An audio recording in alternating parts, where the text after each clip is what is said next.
The ABC 7 News I-team has uncovered a new complaint of excessive force used by Vallejo police. This incident caught on camera. And keep in mind, the department is already reeling after a violent year, including 6 people shot and killed by officers. Dan Noyes is here now with an exclusive I-team investigation. Well, Carolyn and Dan, this story began when a package arrived in the mail from someone inside the department. A DVD, a police report, and a letter complaining about a cowboy attitude by officers and command staff.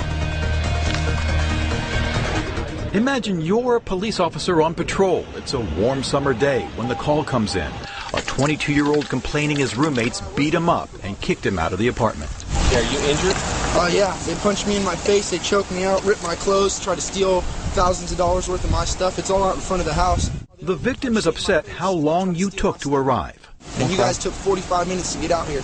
Okay, listen to me. First of all, I'm not on your time watch. I know. Second of all, U.S. soldier, bro. Are you, know who you're talking to. Okay. Know who you're talking to. Face? Are you getting in my face? You step forward to me. Okay. I did not step forward to you. At this point, what would you do? A, try to defuse the situation, perhaps explain why it took 45 minutes to arrive. B, direct the victim to step back, have a seat on the curb, and assure him you're there to help. Or C, smack him in the head. I know who I'm talking to, and you're down. You understand that? So you're talking to a United States Marine. You understand that? I'm talking to a U.S. soldier. Okay, you're talking to a Marine. So I suggest that you never step up and get in my face again when I'm talking to you. Do you understand me? I tracked down the victim on the video, Blake Robles. And seeing this now brings back the anger and frustration that I felt that day when the people that were there that were supposed to come to help me were there to attack me. He had never seen the video before, and it brought back a flood of emotion. Let's start over. The act can stop. Robles says when he was on the ground, the 2 officers pressed their knees into his chest. And that he blacked out briefly. Would you like to start over, or do I need to further introduce myself? I'm completely done.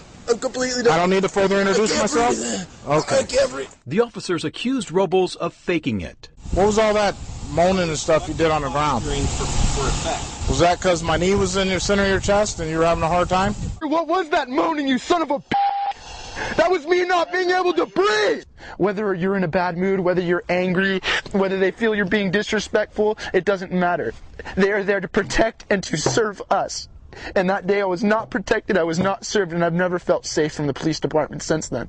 The incident was captured by what's called a V-View camera, clipped to the shirt of Officer Steve Darden, a 17-year veteran of the Vallejo PD, seen in this YouTube video. You want to know what happened? I do. Okay, I'm going to tell you what happened. But Darden does not want to talk about this case. By email, he refused my request for an interview.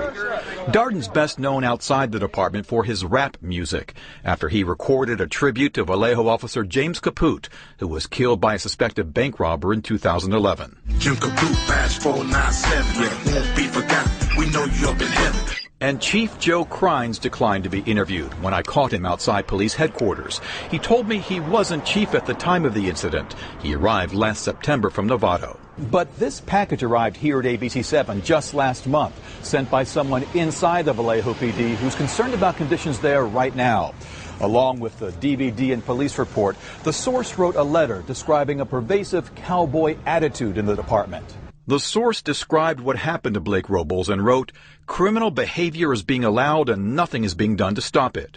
Internal Affairs does nothing to hold officers accountable and spends more time bullying citizens who try to file complaints." The source also wrote that the shift supervisor played the video in briefing and laughed about it. Did that happen? I don't believe that happened. I believe that's completely inaccurate. But, you know, this is a year and a half ago. I wasn't there for every step of this. Lieutenant Lee Horton oversees the Vallejo Police Professional Standards Division. He refused to comment directly on the video or to say what, if any, discipline Officer Darden received for the incident. By law, I can't discuss the man's personnel file or his disposition of discipline or anything like that with you. You're asking me, and you're asking the public to trust you that you handled this properly.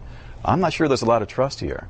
So I just need to know, I'll give you one last shot, was his behavior, that officer's behavior on that video appropriate? Well, I can answer the question for you this way. If I'm telling you that we conducted an internal affairs investigation, there was a disposition with the officer, That's the answer to your question. Horton also would not discuss Darden's version of events he wrote in the official police report. I conducted a front reap throw, exerted forward force with my right palm into the upper portion of his chest while sweeping his legs in the opposite direction. But he didn't hit Robles in the chest, as he wrote. You can clearly see Darden's gloved right hand strike the left side of Robles' head, knocking him to the ground. Police officers know that if you don't take control of a situation pretty early on, it can easily escalate. The head of San Francisco State's criminal justice program says Darden's use of force falls within general police guidelines, but agrees he let the confrontation turn personal very quickly. You're talking to a United States Marine. Perhaps he stood at a little bit more of a distance at first and tried to use some positioning verbal commands, please sit on the curb or something like that, and then see where it went from there. Blake Robles went to the hospital after the incident. He says his ribs were sore for weeks, but he never considered suing the police. I don't want money. I want a solution. I want the people of Vallejo to be safe. And they're not safe right now. Because when officers like this are coming out to calls and they're treating victims of cases like this, no one is safe. Using the Public Records Act, I asked Vallejo police for all VIEW recordings in which Officer Darden had any physical contact with the public in the past 3 years. The department denied my request, saying all the videos are part of Darden's personnel file. But I'm appealing this with the Vallejo PD lawyers, and I'll tell you how it turns out.